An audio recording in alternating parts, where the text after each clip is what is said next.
Amen. Nalulungkot po ako mga kapatid kasi mahirap pong tanggapin na ang kamatayan ng ating Panginoong Yesus, tayo po ang dahilan, mga kapatid. Ako, ikaw, tayong lahat na mga anak niya. We are the reason kung bakit nga po ibinigay ni Jesus ang kanyang buhay para sa atin. Amen. So bago po tayo dumako sa ating pong pangangaral ng salita ng ating Panginoon, tayo po muna ay manalangin. Panginoong Jesus, salamat. Salamat po sa buhay, Panginoon, na iyong nagkaloob sa amin. Na kami nga po ay naipanganak na muli sa iyong kaharian, Panginoon, dahil sa iyong mga ginawa doon sa krus ng Kalbaryo. Panginoong Jesus, kalaki po ng aming pagpapasalamat. Nais po namin, Panginoon, na ihandog sa iyo ang aming mga buhay, Panginoon, upang ipaglingkod buhay na kung saan, Panginoon, malaya kang gamitin upang mahayag sa pamamagitan namin, Panginoon, kung sino ka, O Diyos, na sa pamamagitan nga po, Panginoon, ng pagbabagong ibinibigay mo sa amin, maipakita po namin sa mundo, Panginoon, ang kaliwanagan na dulot ng iyong mga salita. Panginoong Jesus, patuloy mo pong kasangkapan ang iyong alipin upang mahayag, Panginoon, sa aming kalagitnaan ang iyong kalooban. Upo ang aming sabat na langit sa iyong makapangyarihang pangalang Jesus. Amen. Amen. And amen. So ngayon pong umaga, mga kapatid, tayo po mag-usap patungkol nga po sa pagkabuhay muli. Amen. Resurrection. Pero kung bakit nga po, siguro nagtataka kayo, bakit po yung Sunday school natin, death ang topic? Sabi ko nga po, kay Sister Jenny, sabihin mo na lang na walang pagkabuhay muli kung walang kamatayan. Totoo naman, di ba? Kasi last month, mga kapatid, ang naging topic natin, life. Ngayon naman, death na. Okay, so, pag-usapan po natin ang resurrection o pagkabuhay muli ng ating Panginoon. Resurrection, the hope of glory. Amen. Palakpakan po natin ang ating Panginoon. Praise God. Hallelujah. Dahil kung wala pong pagkabuhay muli, wala po tayong pag-asa ng kaluwalhatian. Amen. Mananatili po tayong mga patay. Pakibasa nga po, Colossians chapter 1 verse 27. Okay. Sa Tagalog po, Colossians 1:27. 1:27. Nasa kanila ay minagaling ng Diyos na ipakilala kung ano ang mga kayamanan ng kalwalatian ng hiwagang ito sa gitna ng mga hipil, na ito'y si Kristo na nasa inyo, na pag-asa ninyo sa kalwalatian. Praise God. To them, God willed to make known what are the riches of the glory of this mystery among the Gentiles. So tayo po ay mga Gentiles, mga kapatid, because we are not Israelites. So Gentiles po tayo. Pero mapalad po tayo sapagkat bagamat tayo po ay mga hintil, si Kristo po ay nasa sa atin. Dahil siya ay nasa atin, meron po tayong pag-asa ng kaluwalhatian. Amen. So, ang resurrection po ay ang tinatawag pong cornerstone ng Christian hope. Ito po yung batong panulok ng ating pong Kristiyanong pag-asa. Amen. So meron tayong pag-asa because of resurrection. Amen. Amen. Nang ibig sabihin yan, mga kapatid, although tayong lahat ay mamamatay physically, but sabi nga po ng Panginoon, kayo'y mabubuhay muli. Amen. ito po yung pag-asa natin, mga kapatid. Pangako ng ating Panginoon na dahil siya'y bumangong muli sa mga patay, tayo rin po ay babangong muli. Amen! Kung mapapansin po natin, di ba, tayo po'y dati mga patay sa ating pong mga pagkakasala.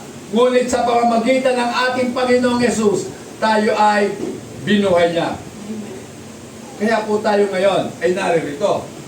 Sapagkat ang Diyos natin ay buhay, kaya pinaglilingkuran siya ng mga taong may buhay. Amen?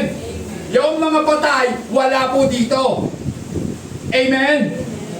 Walang patay na nagpupuri at sumasamba sa Diyos na buhay. Amen? So napakaliwanag po niyan, mga kapatid. Dahil nga po ang ating Panginoong Jesus ay bumangon, tayo bilang mga mananampalataya ay magiging kabahagi niya sa maluwalhating walang hanggan. Amen. We will be partakers of eternal glory of God, mga kapatid. At dahil nga po dito, tayo po ay binago.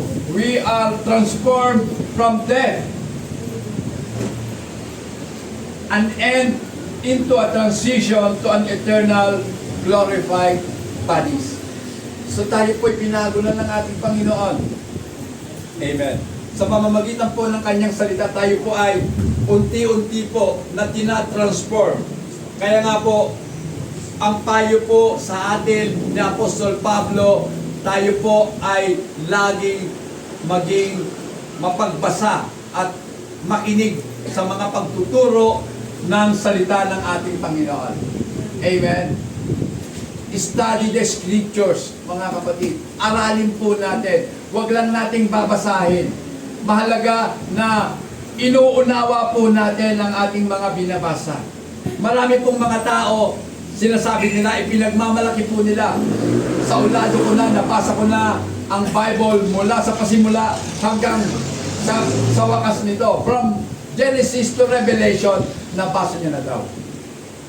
Pero ang tanong, eto, sa mga nabasa mo, ilan dito ang naunawaan mo? Amen? So, mga kapatid, pag-usapan po natin yung salitang cornerstone. Ano ba yung cornerstone, mga kapatid? Batong panulok.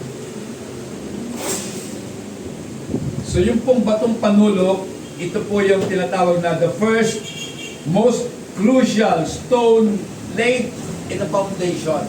Kumbaga, ito po yung pinakauna na ibinabaon po sa lupa bilang pundasyon. Na ito nga po ay sumasagisag sa ating Panginoong Hesukristo. Amen. So ang aral po na ating tinanggap ngayon at tinatanggap natin ngayon ay mga aral ng ating mga kapatid na mga apostol. Amen.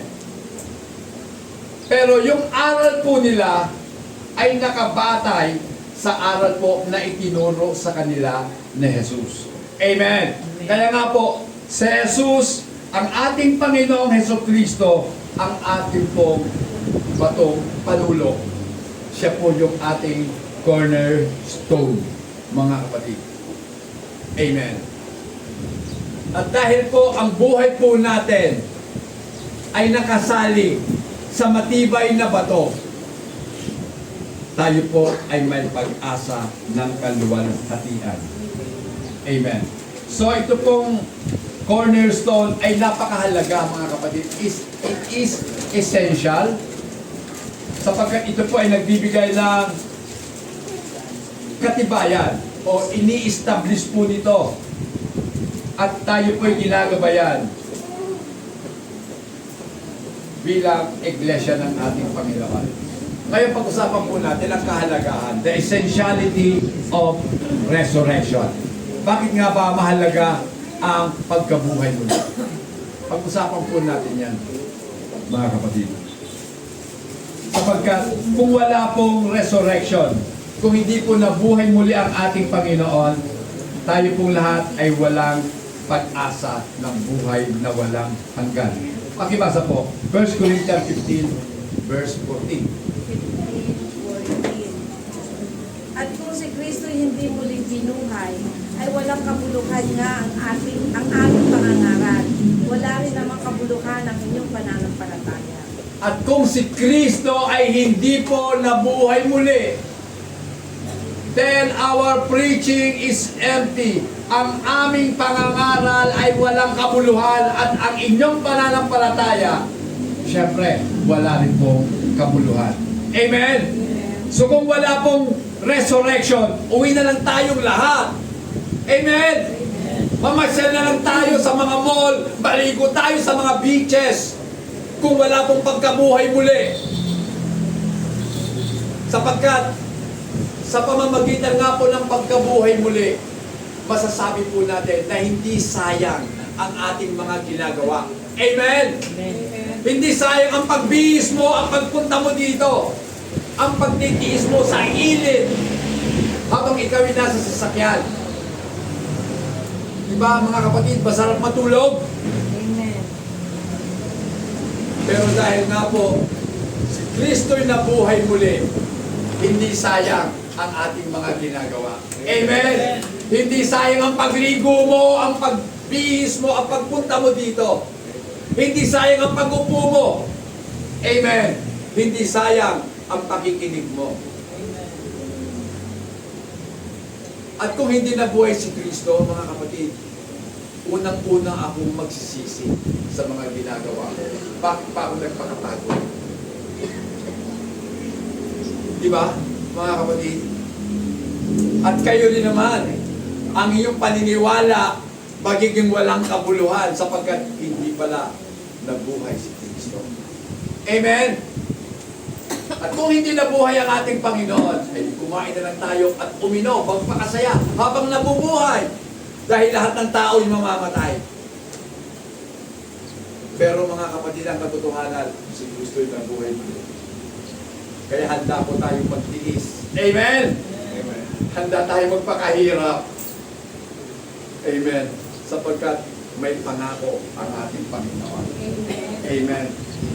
Ngayon, mga kapatid, pinatunayan po ng ating Panginoon na ang kanyang ginawa ay natatangi at nabigyan niya ng kasiyahan ang Diyos sa kanyang mga ginawa bilang kabayaran sa ating mga kasalanan. Amen. Dahil ang resurrection po, ang ibig sabihin niyan na satisfy ang kahilingan ng kautusan. Amen. Ano bang kahilingan ng kautusan? For the wages of sin is death. So kamatayan. Pero nalugod ang Diyos sa kamatayan ng ating Panginoon. Bakit nalugod ang Diyos? Sapagkat nabuhay siya. Bilang halimbawa na dapat natin tularan. Nabuhay siya na kahit kailan hindi nakagawa ng kamalian o anumang kasalanan. Amen.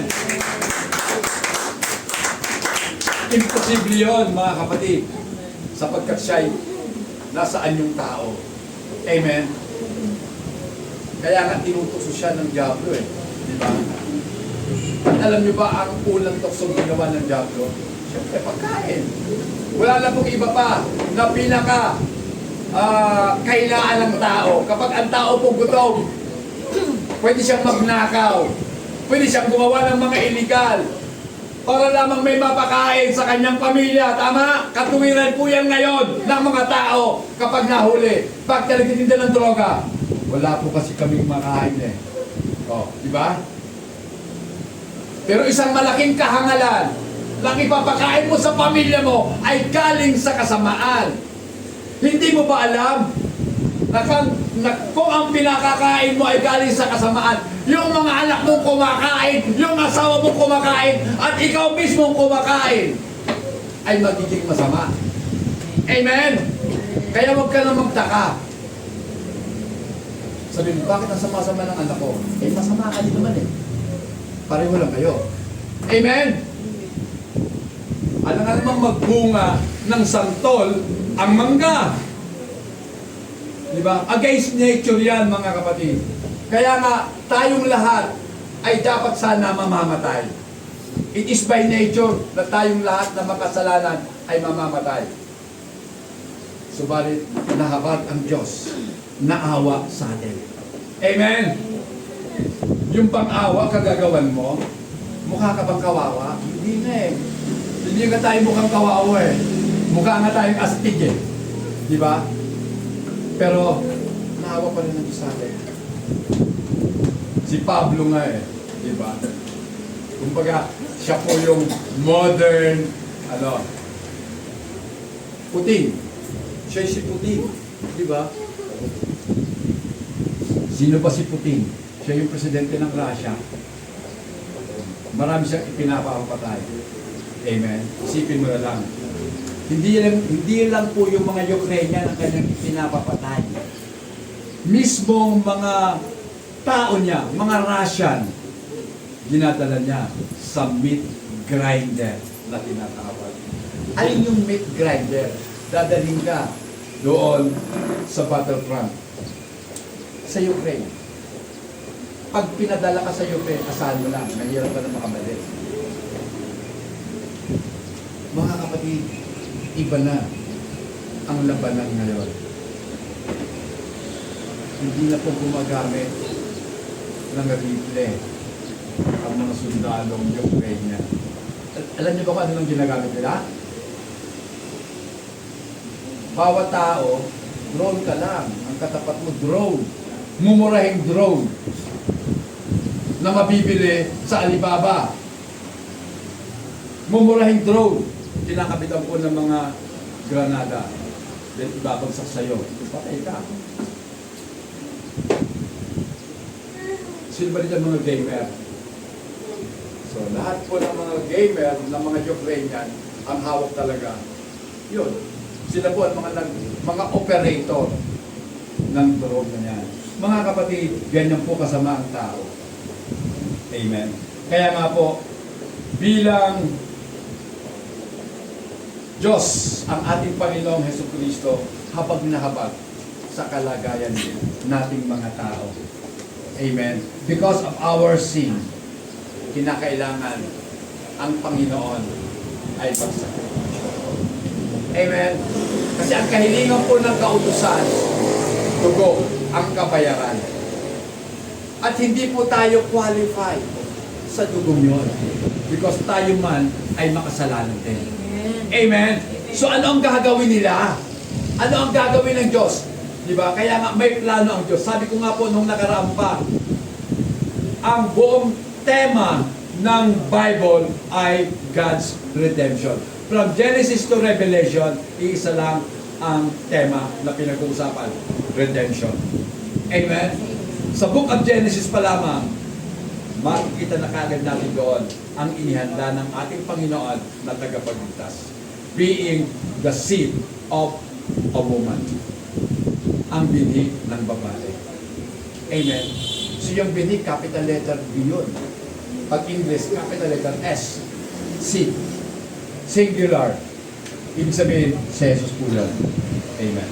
So, sa pamamagitan po ng ating Panginoong Hesukristo, napagtagumpayan po niya ang kasalanan at kamatayan.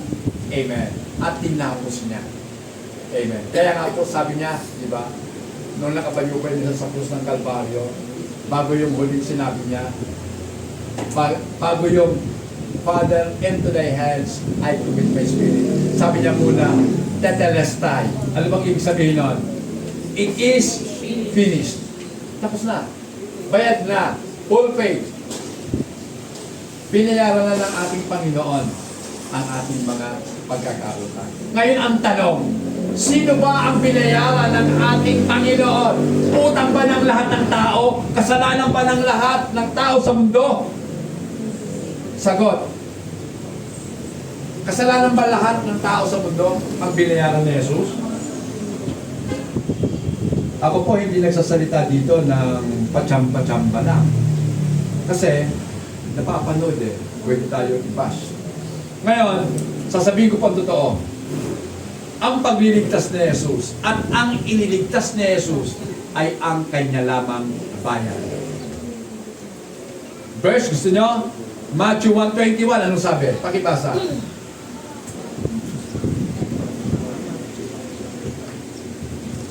Matthew 1:21 po.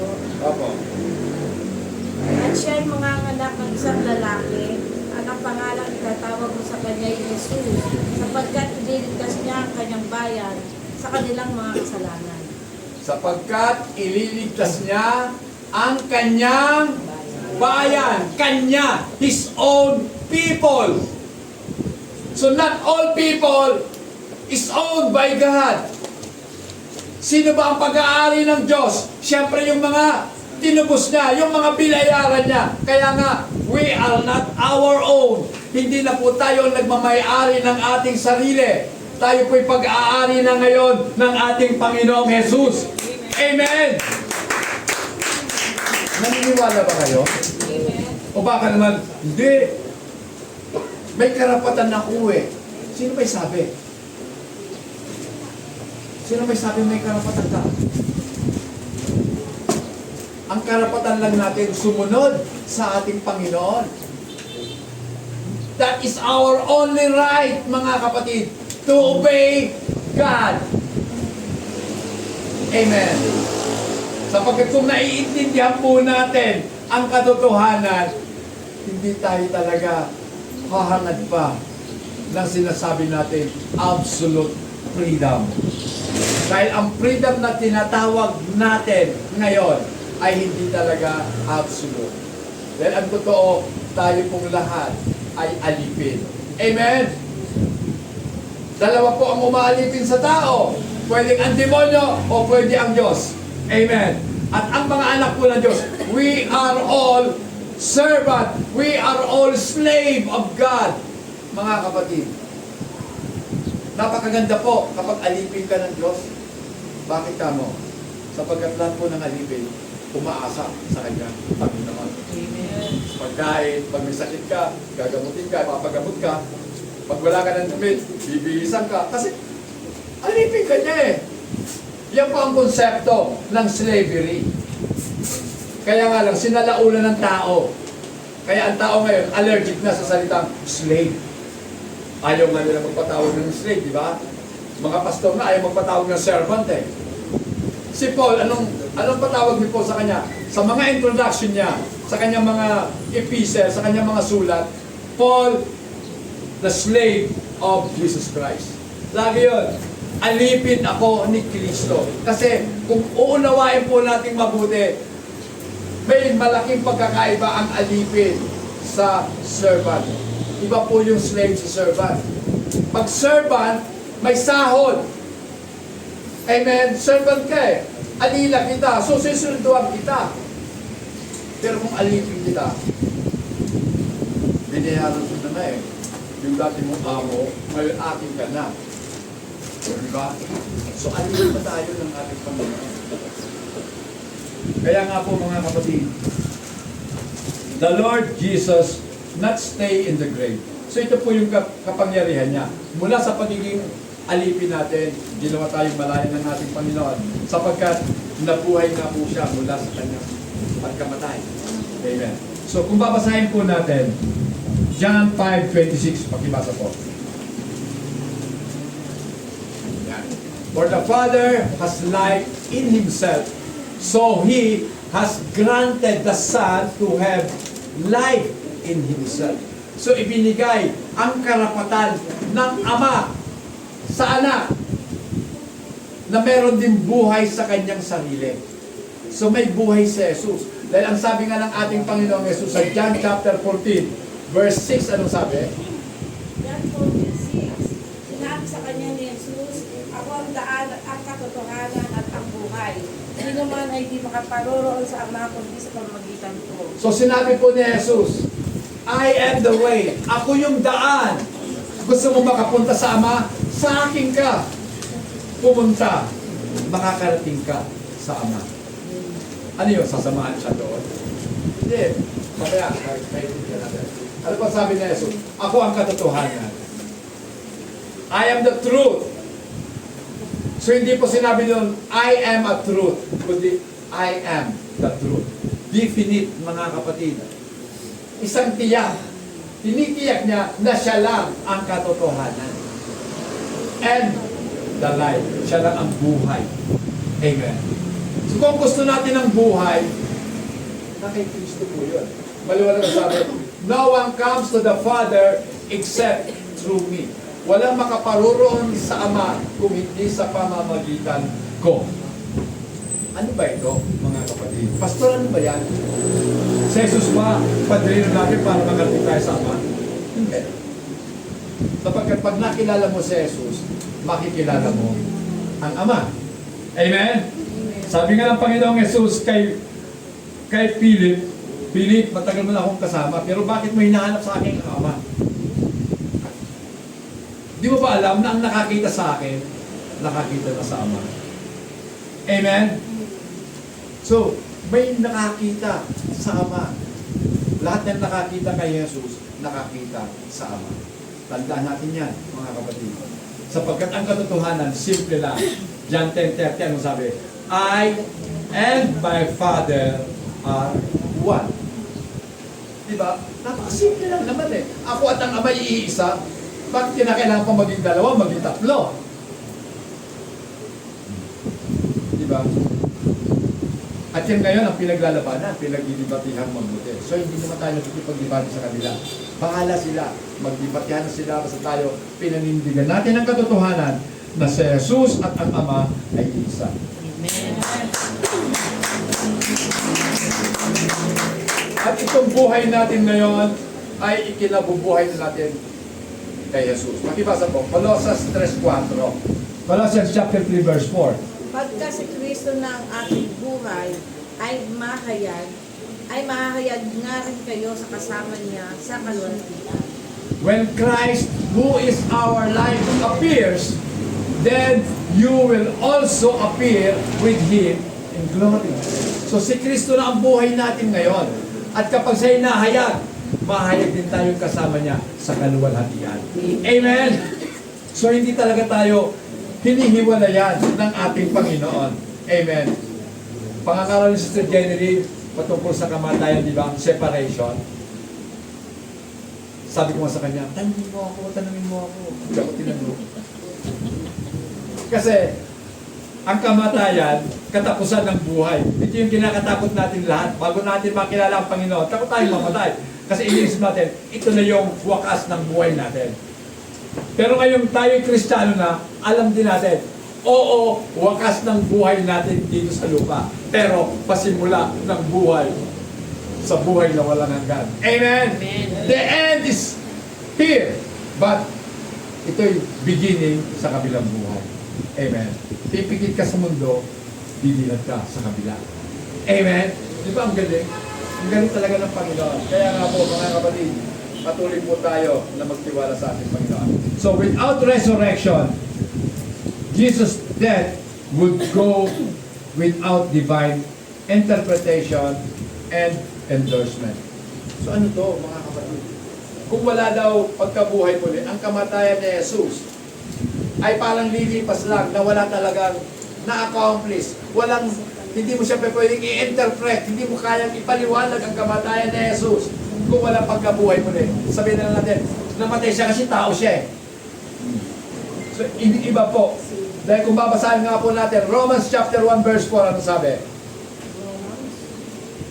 Romans chapter 1 verse 4. Na ipinahayag na anak ng Diyos na may kapangyarihan ayon sa Espiritu ng kabanalan sa pamamagitan ng pagkabuhay na magbili ng mga patay sa makatuwid ng Christ Yesu Kristo na Panginoon natin. Amen. And declared to be the Son of God with power, according to the Spirit of holiness. So may binabanggit po dito, Espiritu ng kabanalan. Ano ba sa pagkaunawa natin ang Espiritu ng kabanalan? Diba? So Espiritu po ng paghihiwalay. Inihiwalay tayo ng Diyos mula sa karumihan ng mundo. Mula sa mundong napaka marumi at makasalanan. Inihiwalay tayo ng ating Panginoon Diyos.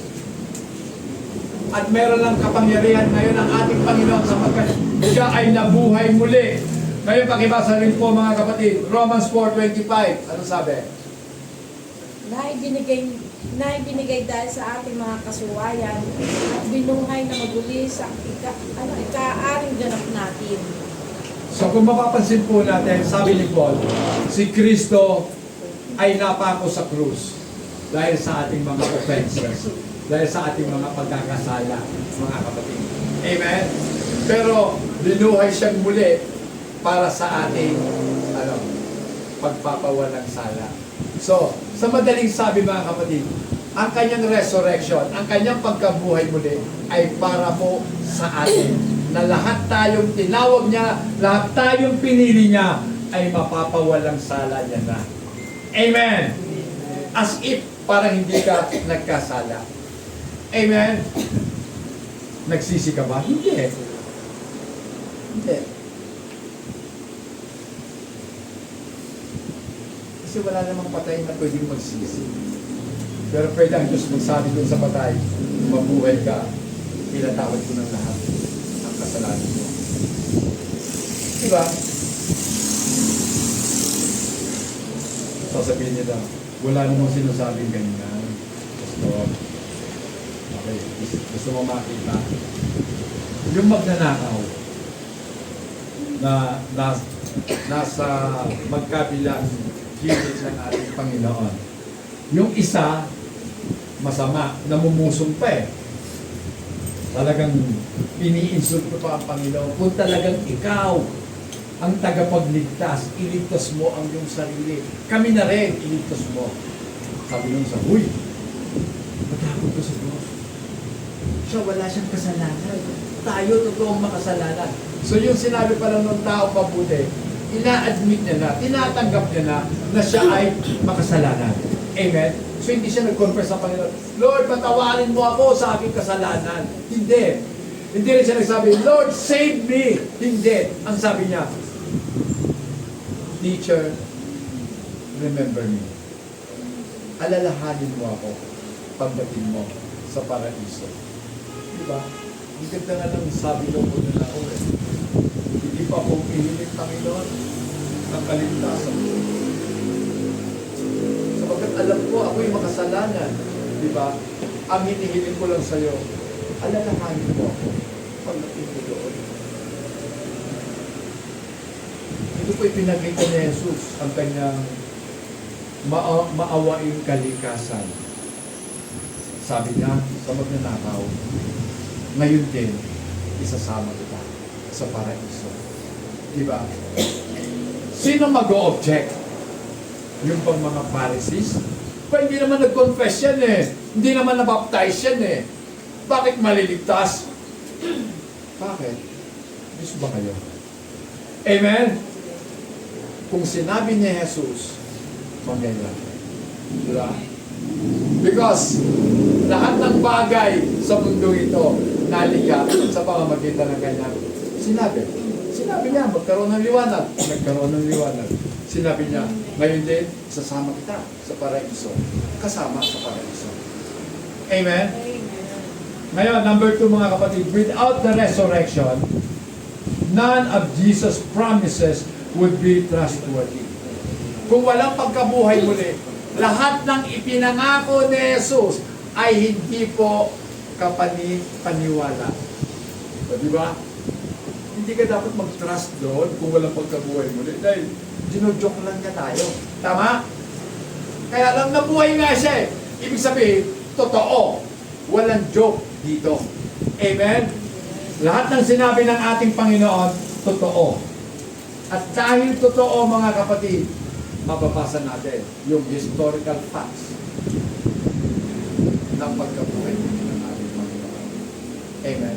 Nakasulat yan eh. Kasi ang Bible naman hindi naman yung kwentong fairy tale lang. Kasi ang fairy tale nagsisimula once upon a time, di ba? Once upon a time. Eh ang Bible hindi. Merong mga eksaktong lugar kung saan may binabanggit na Jerusalem, binabanggit yung mga tao doon, sila King Herod, binabanggit lahat. So historical facts, mga kapatid. At kung hindi nabuhay ang ating Panginoon, wala na po yung Christianity. Dahil, mag-ano na lang yan eh, madidissolve na lang yan ng pusa. Kasi papatunayan ng mga kalaban, eto ang buto ni Jesus. Hindi talaga siya nabuhay. Eto siya, o buto.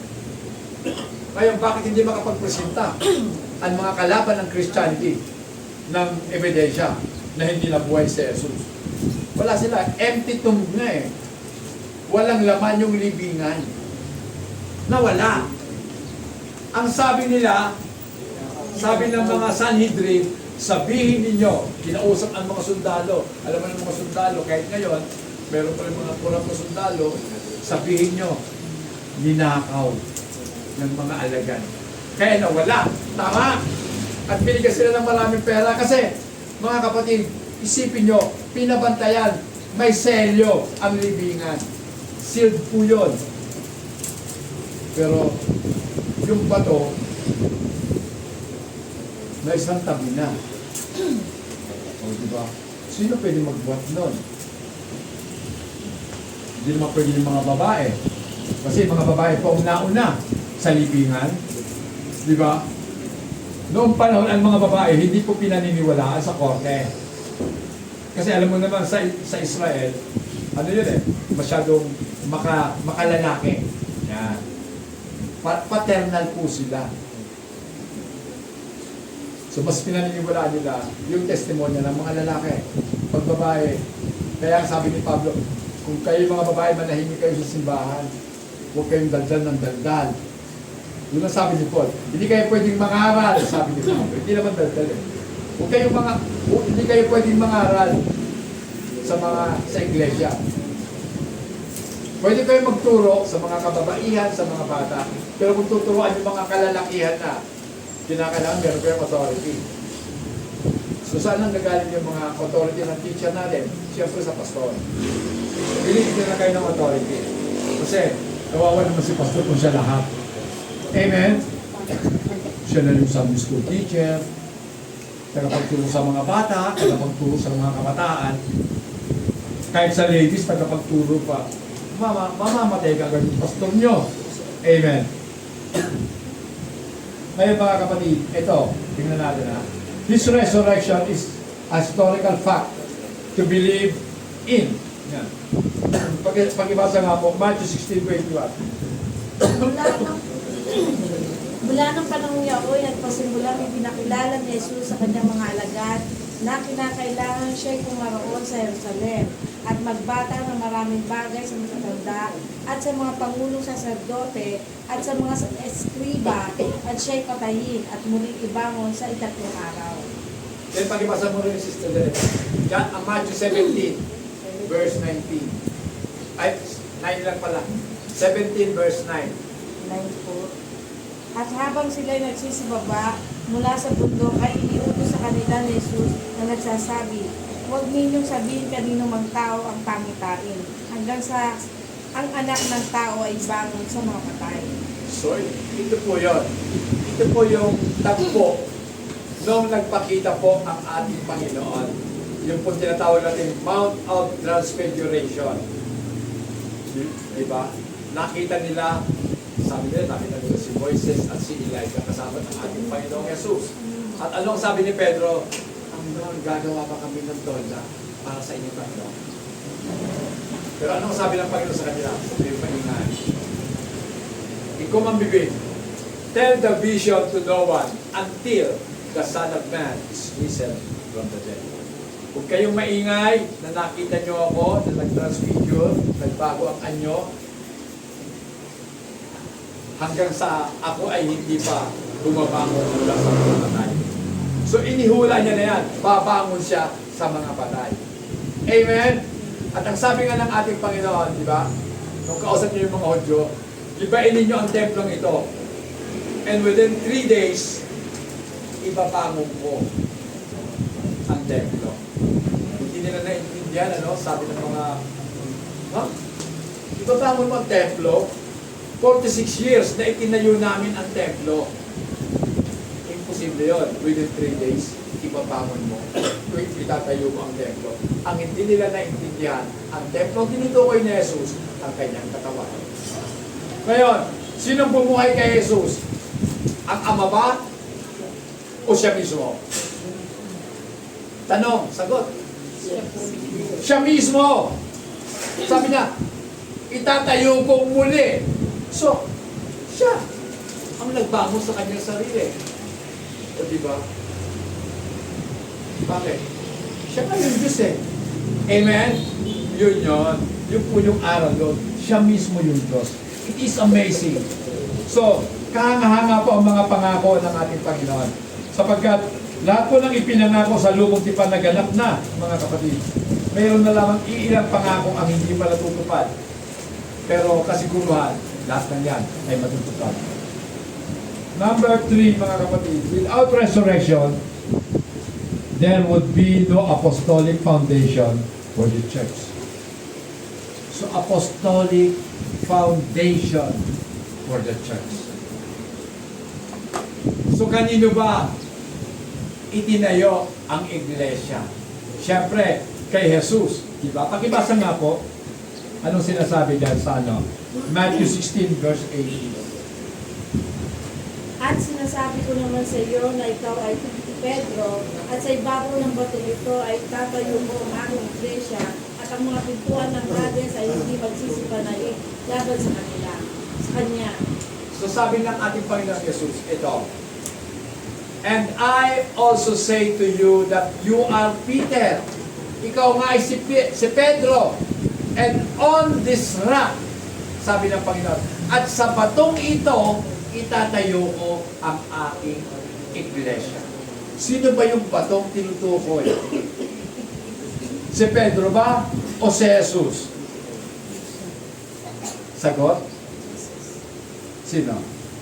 Kasi yung Pedro, Peter, ay kung ihahambing po natin yung pagiging bato ni Pedro, siya po ay Petros. Ibig sabihin ng Petros, maliit na bato. Samantalang ang Petra, malaking bato. Hindi lamang po basta malaking bato yan. Ang Petra ay isang lugar po sa Middle East. Hindi ko lang matandaan kung Jordan yon. O tama, Jordan yata yun. Jordan, yung napakalaking bundok, bato yun. Pero magtataka ka, may siwang. Ganyan. Straight yung siwang yun. Pwede kang pumasok doon. Tatawid ka sa kapila. Ang laking bato. At doon po sa Petra, yung mga bato, inupukit nila doon na nagiging bahay na nila yun. Amen! I-search nyo yan sa Google. Tignan nyo, Petra. Tama pa, Jordan talaga yun? Oo, tama. Praise God. Di pa ako matanda. Naalala ko pa. Wala lang kasi hindi na ipapakita eh. Yung bundok talagang kinukita nila ng mga bahay nila. Petra po yun. So, dito po, sa pagkabuhay po ng ating Panginoon, makikita po natin, yung mga disciples, yung mga tagasunod ni Jesus, ay nanumbalik. Dahil nga, nung namatay siya, nagkalat na. Siyempre, kahit naman sino eh, patay na yung teacher natin, patay na yung master natin, magtago na tayo. Amen? Pero magtaka ka, nung mabuhay si Jesus, yung mga duwan ng mga apostol, naging matatapang. Amen? Wala na silang takot mangaral. Ipinagpapatotoo na buhay uli ang ating Panginoon. Maniwala kayo. Amen? At yan po ang dahilan kung bakit po sila pinatay. Pero yung kamatayan, hindi na po nila kinakatakutan. Dahil alam nila, nakita nila sa sarili nila na buhay si Jesus. At kung tayo man ay mamamatay, katulad niya, mabubuhay pa rin tayo muli. Amen? So mga kapatid, yun po yung nagbigay ng sigla sa mga mananampalataya. Amen? Yung resurrection. Pagkabuhay muli ng ating Panginoon. So naging maaalap silang mga patunay ng pagkabuhay muli ni Kristo. Pakibasa po, Matthew 28:7.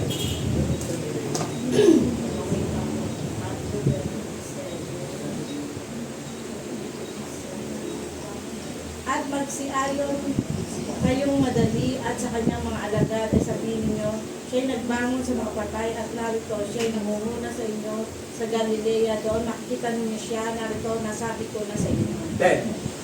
Verse 10. Matthew 10:16 po. Hindi po, 28:10. Sunod-sunod lang yung sister. Wait lang po. Wala po. Matthew. 28:10. Na magkakaisnat sa kanya. Yun na nga po. 10. Huwag kayong matakot. Yun. Mga takot, magsiayon kayo at sabihin ninyo sa aking mga kapatid na magsiparoon sa Galilea at doon makikita nila ako. 16 hanggang 20. Yan pa rin. Matthew 28, 16 hanggang 20. Datapwat nagsiparoon ang 11 alagad sa Galilea sa bundok na nasa kanila itinuro ni Jesus. At nang siya'y kanilang makita ay kanilang sinamba siya, datapwat ang ilan ay nangangalinlangan. 18. At lumapit si Jesus sa kanila at sila'y kanyang kinausap na sinasabi, ang lahat ng kapamalaan sa langit at sa ibabaw ng lupa ay naibigay na sa akin. Dahil dito magsiayon niya kayo at gawin ninyong mga alagad ang lahat ng mga bansa, na sila'y inyong bautismuhan sa pangalan ng Ama at ng Anak at ng Espiritu Santo, na itinuro ninyo sa kanila na kanilang ganapin ang lahat ng mga bagay na inuutos ko sa inyo, na narito ako'y sumasa inyong palagi hanggang sa katapusan ng sanlibutan. Amen. Kaya nga mga kapatid, ito yung nagpabago sa buhay ng mga believer, ng mga mananampalataya. Tumapang po sila. Kaya nung inutusan sila, go therefore, humayo nga kayo. Humayo talaga sila. Amen. Gawin ninyong mga alagad ko. Ginawa nga ang mga alagad, yung mga tao. Tinuruan sila ng lahat ng itinuro ng ating Panginoon sapagkat ang pangako sa kanila ni Jesus, I am with you always, even to the end of the age. Ako'y lagi ninyong kasama. Amen. Huwag kayong matakot sa evangelism. Kahit sino pa ang kaharapin ninyo, huwag kayong matakot. Amen. Humayo tayo. Sabi ng Panginoon, utos sa atin yan. At dahil nga po dito mga kapatid, yung mensahe niya ng pagkabuhay muli hanggang sa ngayon, dapat pa rin natin ipagsabi. Then, number 4, without the resurrection, there would be no model of sacrificial giving. Kung wala daw pong pagkabuhay muli, wala sanang nagiging modelo ng pagbibigay na meron po talaga kahirapan o sacrifice mga kapatid. Amen. So, makikita po natin sila ng maganda halimbawa, si Kristo binigay niya ang kanyang buhay. Diba? So, ito po yung tinatawag na sacrificial na pagbibigay ng ating Panginoon. Ipinakita niya. At mababasa po natin dito, Jesus embodied and demonstrated the oxymoron of the crucified life. That a self-centered life is a misery and that genuinely abundant life occurs when one dies to self-interest. So pag sinabi pong oxymoron, ano bang pumapasok sa isip natin? Kailan? Ano bang pumapasok sa isip natin kapag narinig natin salitang oxymoron?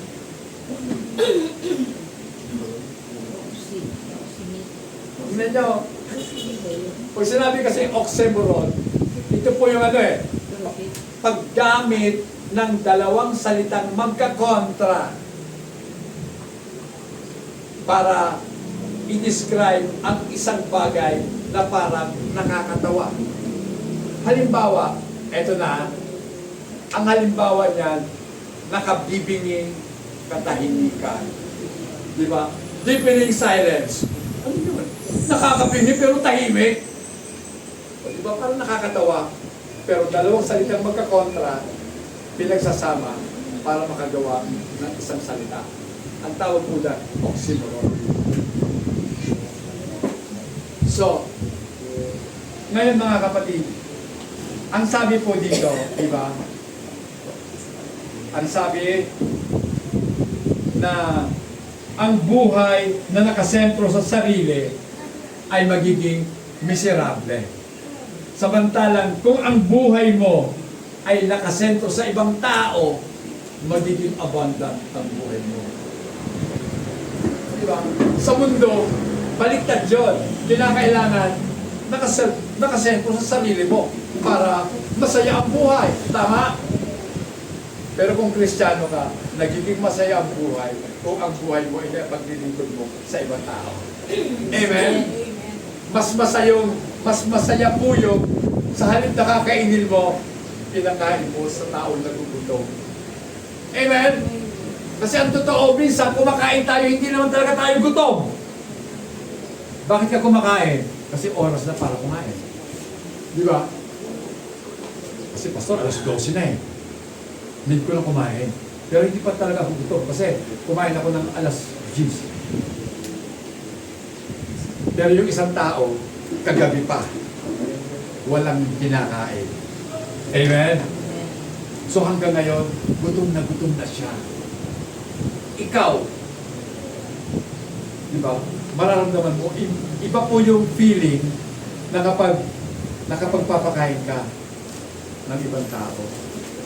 Kahapon na halos pagkaburo talaga po gusto ko mga kapatid. Yung sa bayanan, yung palabas na kanto lang ng ng Molino Boulevard. Bayanan, kanto ng Molino Boulevard. May isang babae, matanda. Sakit talaga sa kalooban ko eh. Kasi parang nakita ko nanay ko, tinangginan na siya. Yung bote niya ng tubig, wala nang laman. Siguro hindi pa siya kumakain. Anong oras na yung pao? Alas 3 na yun, di ba? So ako tumitingin-tingin ako ng, sabi ko, bakit balik kong mapagbila ng tubig o ano? Eh tamang-tama, ano may nakita ko, mag-goal na. Sabi ko, ay, makatay nila ako dun sa malayo na, tatawid pa yung lolo nyo. Tatawid sa Molino Boulevard. So sabi ko, yung babae. Hinang-hina, kasi kainitan ng araw yun eh. Alas 3, nandutulan lang siya sa may lilim ng kahoy, pero naaarawan yung kalsada. Siyempre, yung singaw ng kalsada, sakol siya. Alam niyo ba kung bakit ang naiyak? Nakita ko nanay ko. Ganun ang itsura ng nanay ko.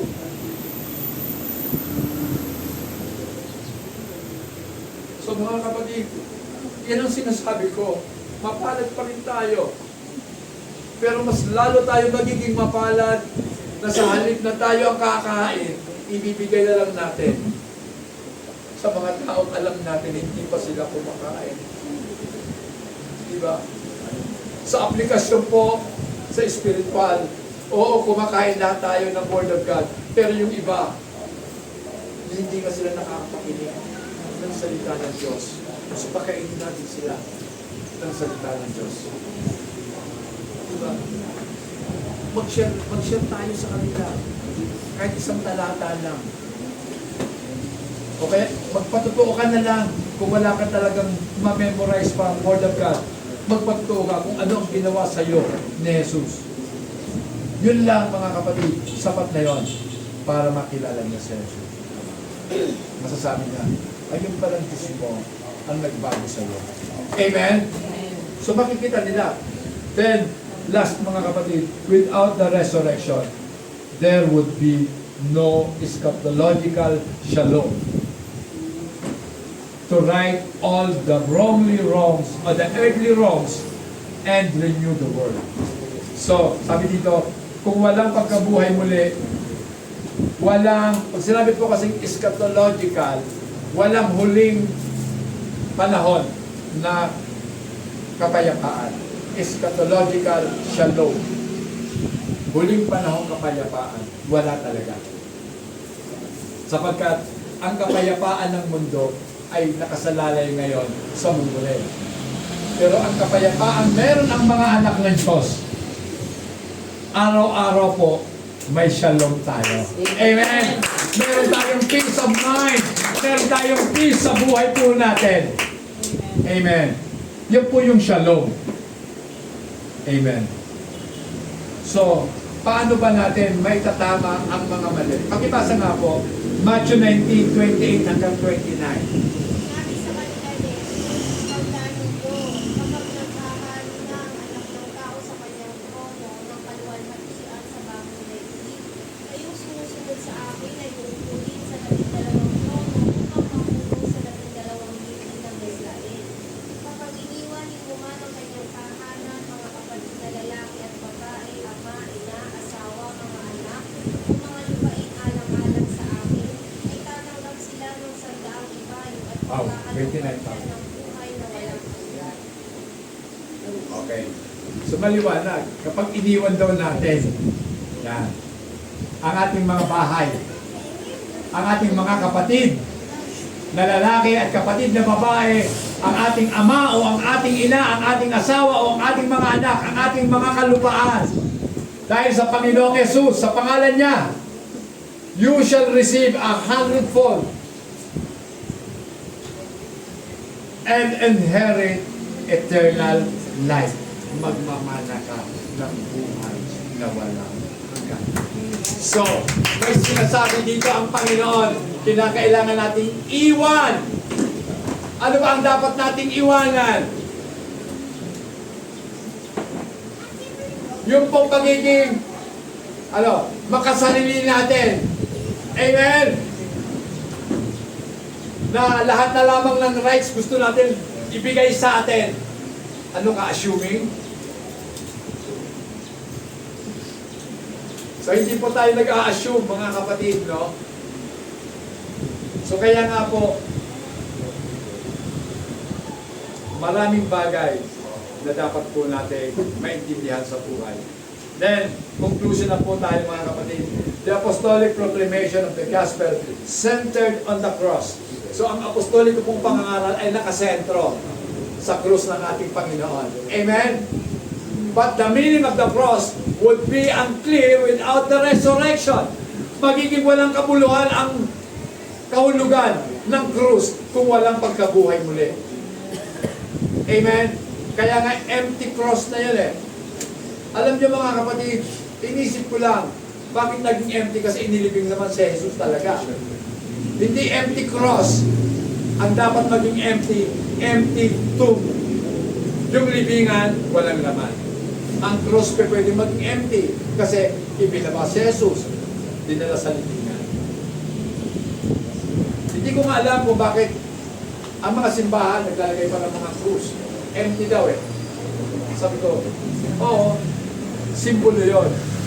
Pero kung maintindihan po natin ang simbolismo ng krus, it symbolizes death, kamatayan. Ngayon mga kapatid, ang pagkabuhay muli ay isang matatawag po natin gospel. Kaya nga po tinawag na gospel, ang ibig pong sabihin ng gospel ay good news, mabuting balita. So mabuting balita ngayon, ang pagkabuhay ng ating Panginoon alongside His death is not but the authentic message of Jesus and His apostles. Pakibasa mga kapatid, kung wala daw pagkabuhay muli, hindi magiging authentic, hindi magiging makatotohanan ang pangangaral ng Ebanghelyo kung walang pagkabuhay muli ang ating Panginoon. At sa ating pong pagkatapos, pakibasa po, Philippians chapter 3, verse 10 to 11. Tanging hangarin ko ngayon ay lubusang makilala si Kristo, maranasan ang kapangyarihan ng kanyang muling pagkabuhay, makibahagi sa kanyang mga paghihirap at maging katulad niya sa kanyang kamatayan. Umaasang ang umay ay muling bubuhayin mula sa kamatayan. Amen. That I may know Him in the power of His resurrection. Dapat yung mga sinusulat natin sa Islam book natin dati. Sino ba dito nag-Islam book pa? Ako hindi ako pumirapa dun sa Islam book ng kaibigan ko nung high school kami. No. Itabi mo pa, hanggang ngayon, babasahin mo pa. Hindi yung Islam book ni Rico.